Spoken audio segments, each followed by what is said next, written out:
I'm the author of Can There Be Justice for TJ? And I will be playing the role of the mother. One second.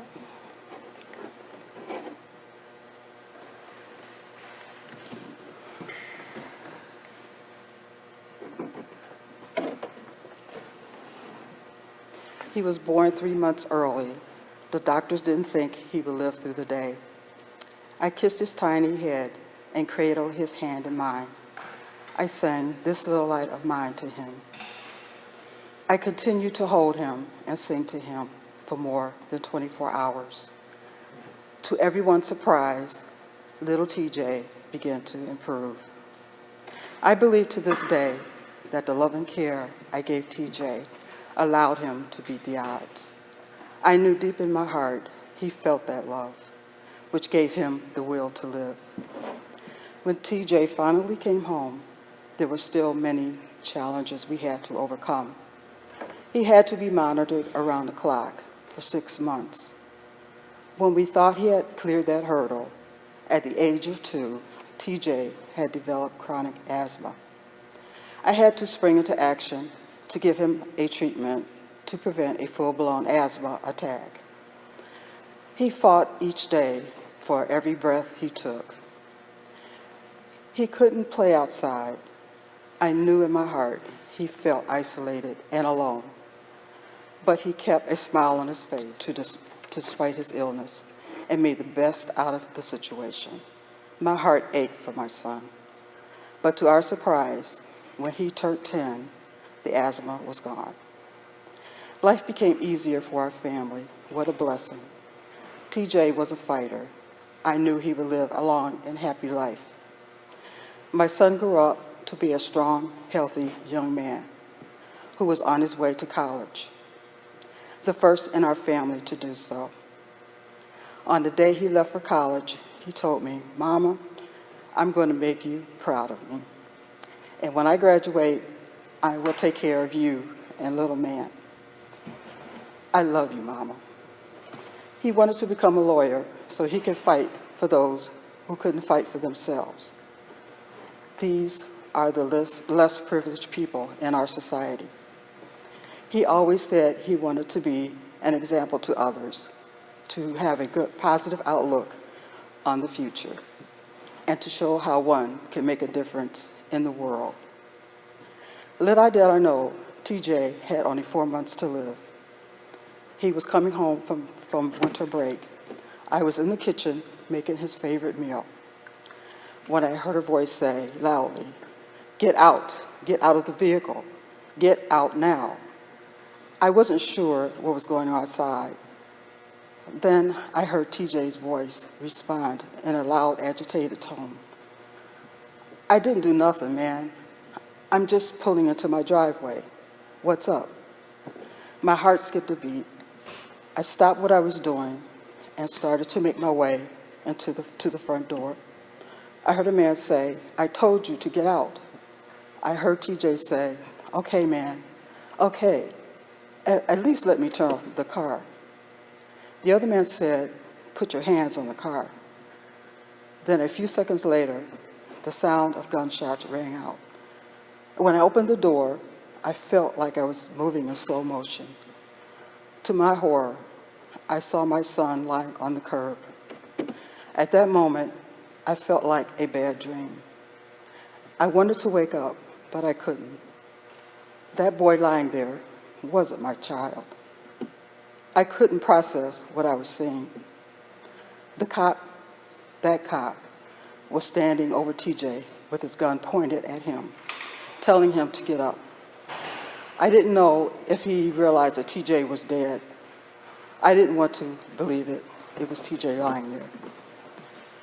As my mind cleared and realized my baby had been shot, I so desperately wanted him to get up from the ground, but he didn't. Adrenaline rushed through my body as I ran towards TJ. The cop pointed his gun at me, telling me to get back into the house. I screamed at him and told him that was my son he shot, and I had to go to him. But he continued to shout at me. I was a few feet away from TJ when someone pulled me back. I fought wildly to free myself.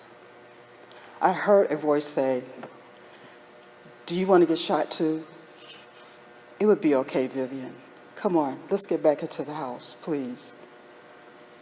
The words meant nothing to me. I wanted to hold my son, to sing to him, "This little light of mine," and to heal him back to life. But I knew he was gone. There were 4 bloody bullet holes in his back. His right arm outstretched. Next to his hand laid his cell phone and keys. The cop said he thought it was a gun. I remember seeing blood seeping from his body, turning the white snow a crimson red, and flowing along the curb.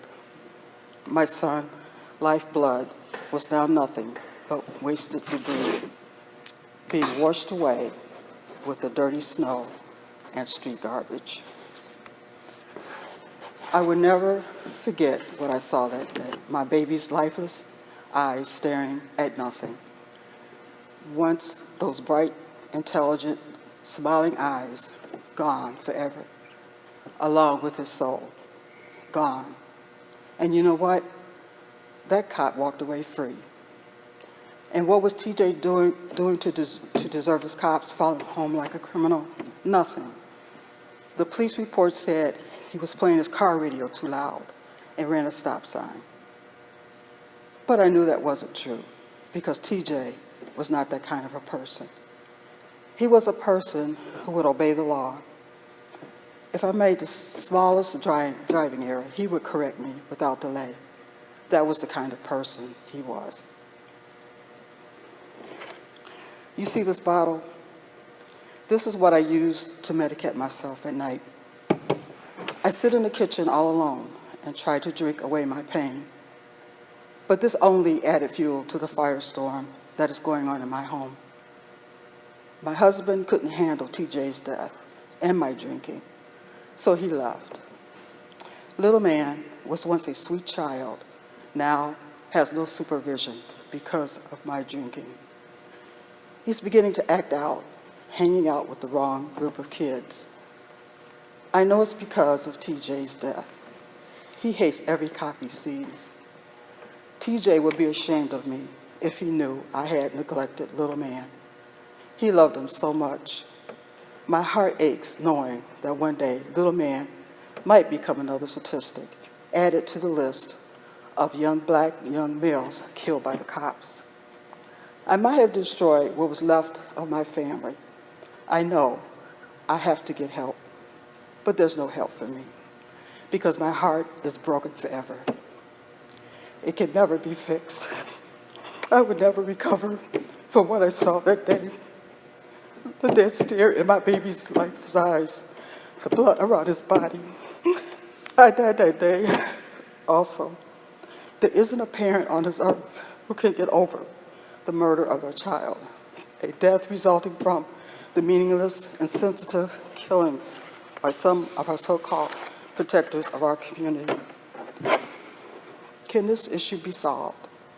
When will there be justice for Black lives, transgender lives, immigrant lives, innocent victims of enslavement, the oppressed people of the world, for all lives who have been unjustly and violently taken, murdered?